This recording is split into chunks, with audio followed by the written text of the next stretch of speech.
السلام علیکم. متین الحق حاضر. بہت عرصے سے ایک میرے ذہن میں ایک واقعہ چل رہا تھا، میں نے جو آج سے 59 سال پہلے ہوا تھا. یعنی اس نسل کے پیدا ہونے والے بچے آج دادا بن چکے ہیں، نانا بن چکے ہیں. ایک محاورہ ہوتا ہے جی، کسی کی خوش بختی جاگ جاتی ہے تو کہتے ہیں اس کے سر پہ ہما بیٹھ گئی ہے. ایک محاورہ ہے، مطلب کسی کو لاٹری لگ جائے، پرائز بانڈ نکل آئے یا کہیں سے بڑی رقم مل جائے، بولتے ہیں اس کے سر پہ ہما بیٹھ گئی ہے.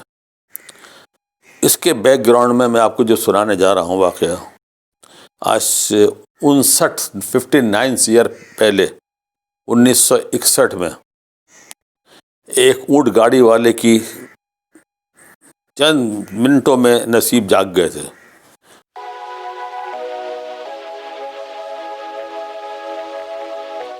اب اس کے بیک گراؤنڈ میں آپ کو اب لے کے چلتا ہوں، اب آپ غور سے سنیے گا. 1961 میں جان ایف کینیڈی امریکہ کے صدر تھے.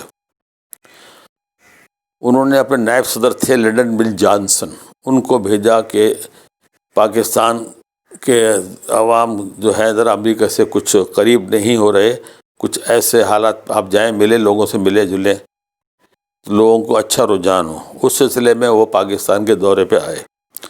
کیپٹل تھا اس زمانے میں کراچی.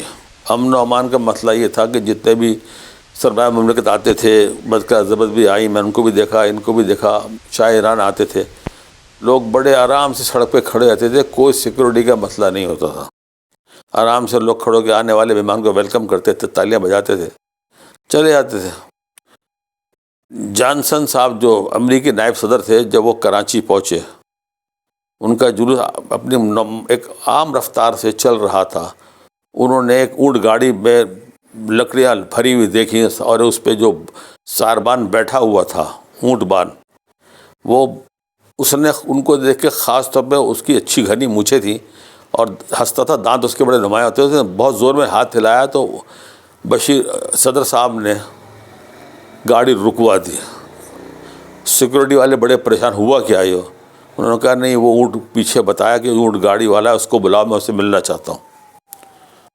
سارا کانوائے رک گیا، فٹافٹ اس کو بلا کے لائے. انہوں نے پہلے اس کا نام پوچھا اور اپنے اسٹاف سے کہا کہ میں اس شخص سے ملنا چاہوں گا.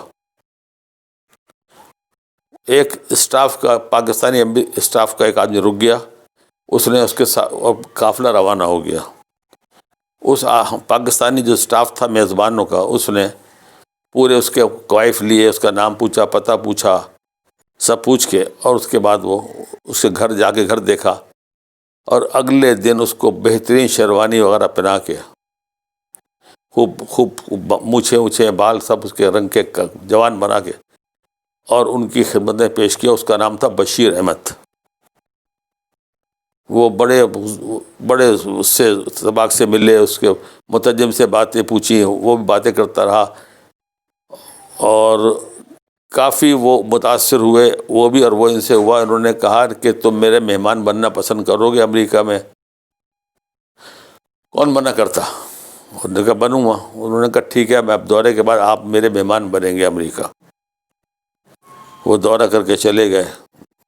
اس کے بعد بڑے ان کی ٹریننگ ہوئی، ان کو تھوڑا کپڑے وڑے پہننے سکھائے گئے، اچھے طرح بولنا، کچھ دو چار الفاظ اچھے بولنے سکھائے گئے، اور ان کو بڑے اہتمام سے جناب امریکہ لے جایا گیا. تقریباً 15 دن وہاں ان کے مہمان رہے. وہ ان کا ٹیکساس میں اپنی ان کی زمین ایسی، صدر صاحب کی، جانسن صاحب کی، اپنا وہاں مہمان رکھا انہوں نے. آپ تصاویر میں دیکھیے گا، میں دکھاؤں گا تصاویر آپ کو ساری ان کی، کہ وہ کس طرح، کیسے کیا ان کا اہتمام. سینیٹر سے ملوایا، نیو یارک میں گھمایا، اور بڑی بڑی عمارتیں دکھائیں ان کو. پھر وہاں ان کے مہمان رہے. وہ چلتے ہوئے انہوں نے ان کو ایک ٹرک تحفے میں دیا. وہ بشیر ساربان صاحب کا ٹرک یہاں پہنچا، اس کی ڈیوٹی وغیرہ بھی ساری وہ گورنمنٹ آف پاکستان نے ذمہ داری لی، ان کے حوالے کیا. 4-5 سال ٹرک چلایا. اس کے بعد ان سے وہ ٹرک سنبھلا نہیں، کیونکہ وہ امریکن ٹرک تھا، پارٹس ملتے نہیں تھے. پھر انہوں نے کسی اور ٹرانسپورٹر کو دیا. اس نے اپنے طور پہ، اس زمانے میں بیڈ فورڈ کے انجن آتے تھے، وہ ڈال کے اس نے چلایا اس کو. تو بہرحال وہ اچھا تو بس بات یہ تھی کہنے کا کہ کب کس کے سر پہ ہما بیٹھ جائے کچھ پتہ نہیں ہوتا. تو ان کی بیوی سے بھی اخباری نمائندے انٹرویو لینے پہنچ گئے تھے. تو وہ ٹھیٹ جس لہجے میں جہاں وہ تھی راجستھانی لہجے کی تھی, وہ تو مجھے تو پتہ تھا یہ میرا بادشاہ ہے, بادشاہ بنے گا, بڑے زور سے کہتی تھی وہ. بڑے اخباروں میں اس ہیڈ لائن لگی تھی اس زمانے کی. اچھا جی, یہ تو ہو گیا. اب آپ کچھ ایسی بات ہے جو ہر انسان کو اس پہ ذرا غور کرنا چاہیے, سمجھنا چاہیے. 4-5 لوگوں کی قسم ایسی ہے, اگر آپ کا ان سے سابقہ پڑے یا پڑ چکا ہوگا تو میرے جو تجربات ہوئے ہیں اس پہ آپ ذرا غور کیجیے گا. دھیما بولنے والے سے بچ کے رہیے. اور سب سے خطرناک وہ ہے جو